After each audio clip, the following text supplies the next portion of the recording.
جب بھی ہم نے کسی سے علم لیا اس کو یاد رکھا ہے. آج بھی میڈیسن سے اگر ہم نے یونان سے کچھ لیا ہے تو یونانی میڈیسن آج تک زندہ ہے. کنٹریبیوشن مسلمانوں کا صحیح, مسلمانوں کے طبیبوں کا صحیح, ان کے حکمہ کا صحیح, لیکن یونانی نام کو آج بھی ہم نے باقی رکھا ہے, اس لیے کہ ہم علم کی دیانتداری کو خوب سمجھتے ہیں. ہم نے علمی دیانتداری کا پاس و خیال بھی رکھا ہے. یونانی لفظ کو آج تک زندہ رکھنے کی وجہ یہی ہے کہ ہم علم میں بددیانتی کرنا نہیں چاہتے تھے, کہ جو یونان سے علم آیا تھا اس کو ترقی دیتے ہوئے آج اس میڈیسن کو پروان چڑھایا ہے. اسی طرح حساب کے اندر ہندی نیومرلز کا ایک بہت بڑا کنٹریبیوشن ہے. ہندی نمبر زیرو کی اہمیت بہت زیادہ ہے. آپ جانتے ہیں کہ حساب میں زیرو کی کیا اہمیت ہوتی ہے.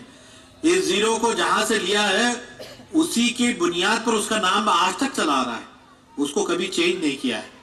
لیکن ہماری جو کوششیں ہیں یا ہماری جو اچیومنٹس ہیں اس کو دنیا فراموش کر چکی ہے. اس کا نام لینا بھی وہ پسند نہیں کرتی, بلکہ ناموں کو بدل دیا گیا ہے. آپ جانتے ہیں کہ ابن حزم نے کتاب النظر کتاب لکھی تھی. کتاب النظر کتاب لکھی ہے جس میں پریزم کے بارے میں بیسک فنڈاز بیان کیے گئے تھے.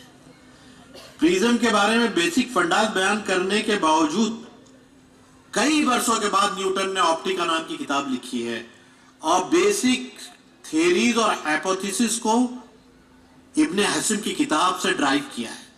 بلکہ اگر ہم یہ کہیں تو غلط نہ ہوگا کہ کتاب النظر کا چربہ ہے آپٹیکا, جو نیوٹن کے نام سے دنیا کے اندر پاپولر ہوئی ہے. ہم یہ نہیں کہتے کہ نیوٹن نے کوئی چوری کر کے اس کتاب کو چھاپا ہوگا, لیکن ہم ضرور احتجاج یہ کریں گے کہ کہیں بھی آپٹیکا کے اوپر یہ بات ایک لفظ بھی لکھی ہوئی نہیں ہے کہ بیسک فنڈاز اور ہائپوتھیسس کتاب النظر سے ڈرائیو کیے ہوئے ہیں. تو ہم دنیا کی علمی بددیانتی کی طرف بھی جو ہے توجہ دلانا چاہتے ہیں کہ وہ بھی علمی کارناموں کے اندر ان کوششوں کو اور ان کارناموں کو یاد رکھے جو انسانی سماج کے لیے سب سے زیادہ ضروری اور جو اس کے ڈیولپمنٹ کے لیے ضروری قرار دی جا سکتی ہے. اسی حوالے سے جو سائنس کی جو ترقیاں ہیں اور جو اس کی جو ڈیولپمنٹس ہیں اس میں بیسک فنڈاز جو میں عرض کر رہا تھا, قرآن مجید اس طرف لے جاتا ہے کہ وہ سوچنے لگاتا ہے کہ سوچو تم اور فکر کیوں نہیں کرتے ہو, بلکہ کبھی کبھی آہنگ اس کا بڑا تیز ہو جاتا ہے. وہ کہتا ہے کہ افلا یتدبرون القرآن, کیا تم قرآن پہ غور نہیں کر سکتے؟ کیا تمہارے دلوں کو تالے پڑ گئے ہیں؟ کیا تم غور و فکر کی اس حد تک نہیں پہنچ سکتے؟ بلکہ زمین کی چھوٹی چھوٹی چیزوں پہ وہ توجہ دلاتا ہے کہ کبھی تم نے اونٹ کو دیکھا نہیں کیسے بنایا گیا ہے؟ یہ اونٹ جو اپنی حیت کے اعتبار سے تم غور نہیں کرتے. اور آپ جانتے ہیں کہ ایک آتھر نے اونٹ کے اوپر 80 کتابیں لکھی ہیں, اس کی خوبیوں کے اوپر, اس کی جو خاصیت ہے اس کے اوپر. قرآن تو ایک لفظ میں کہہ کر نکل جاتا ہے کہ کیا تم اونٹ کی بناوٹ پہ غور نہیں کرتے؟ یہ آسمان کیسے کھڑا ہے اس پہ غور نہیں کرتے؟ یہ زمین مسطح کیسے کی گئی اس پہ غور نہیں کرتے؟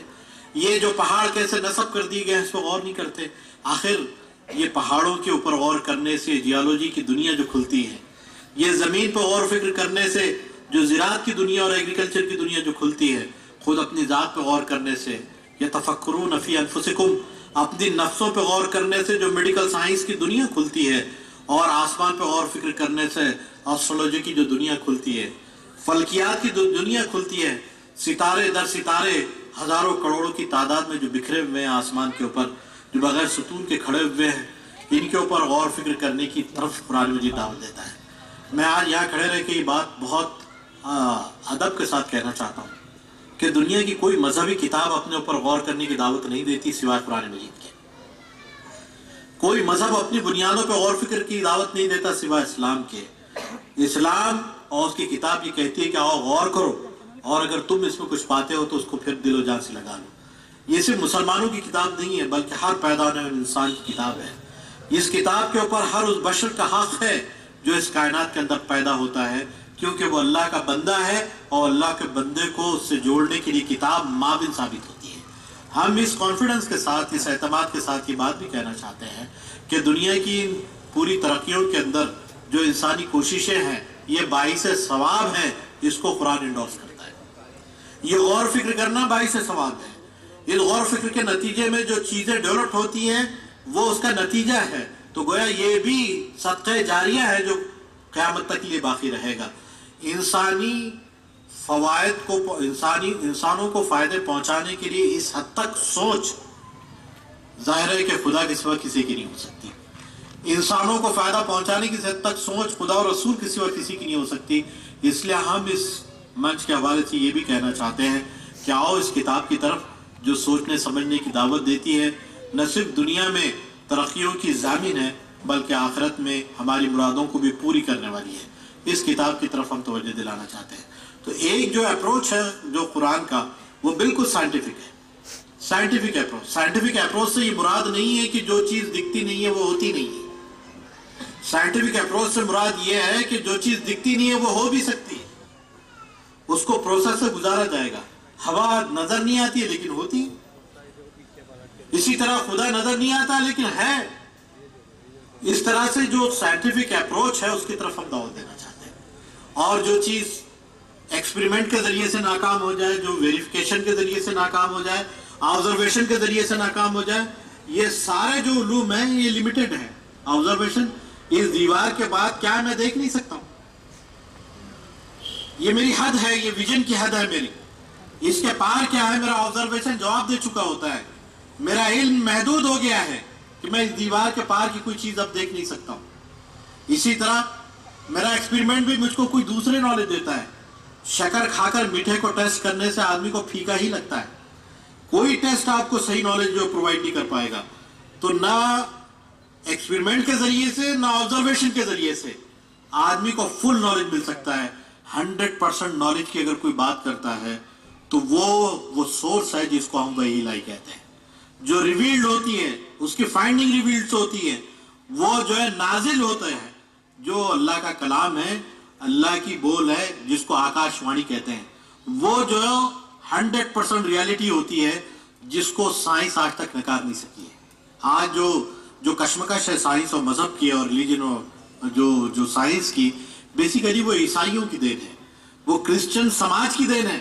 کرسچینٹی نے سائنس کو سپورٹ نہیں کیا ہے، نئی نالج کو درانے نہیں دیا ہے، اس لیے یہ کشمکش چلی ہے اور اس کا اثر یہ ہوا ہے کہ آج دنیا مذہب اور سائنس کو بالکل الگ سمجھتی ہے۔ حالانکہ بنیادی طور پر یہ 9ویں اور 10ویں صدی کے جتنے سائنٹسٹ ہیں، یہ جو سب کے سب چاہے ویسٹ کے ہوں یا ایسٹ کے ہوں، یہ سب سائنٹسٹ خدا کے اوپر یقین رکھتے تھے، اس کی ریویل کی ہوئی کتاب پہ یقین رکھتے تھے، وہ عبودیت کے وہ راستے اختیار کرتے تھے جس کو رسولوں نے بتایا تھا، وہ طریقے اڈاپٹ کرتے تھے جو عبادت کے کہے جاتے ہیں، ان تمام کی طرف رجوع ہوتے تھے۔ وہ ایسا نہیں تھا کہ وہ مذہب کو چھوڑ کر انہوں نے یہ ساری ترقیاں کر لی، بلکہ ان کے نالج کو اس انداز سے اضافہ ہوتا تھا۔ ابن رشد جہاں نمازوں کے اصول و ضوابط لکھتا ہے، وہیں پر میڈیکل سائنس کی کئی کتابیں اس نے لکھی ہیں۔ ابن نفیس کا نالج یہ تھا کہ 300 ویلیومز میں اس کا مٹیریلز ہے، 300 volumes. Can you imagine it? آپ پڑھ سکتے ہیں یہ 300 ویلیوم کب پڑھیں گے؟ لیکن جو شخص لکھتا ہو اتنے نالج کو، اس کے بارے میں آپ کیا کہیں گے؟ آج 80 ویلیومز آج بھی لیٹن لینگویج میں ٹرانسلیٹ ہیں۔ سسٹولک اور ڈائسسٹولک بلڈ پریشر پہ سب سے اچھی رائٹنگز اس دنیا میں، بلکہ 1957 میں لندن میں سیمینار میں یہ تسلیم کیا گیا ہے کہ سسٹولک اور ڈائسسٹولک بلڈ پریشر پہ سب سے پہلے کسی سائنٹسٹ نے کوئی چیز لکھی ہے تو ابن نفیس ہے۔ ہم یہ کہتے ہیں کہ ان تاریخ کے ساپاروں کو نکالا جائے، ماضی کے ان اندھیروں سے لا کر روشنی میں ان کو کھڑا کیا جائے، اور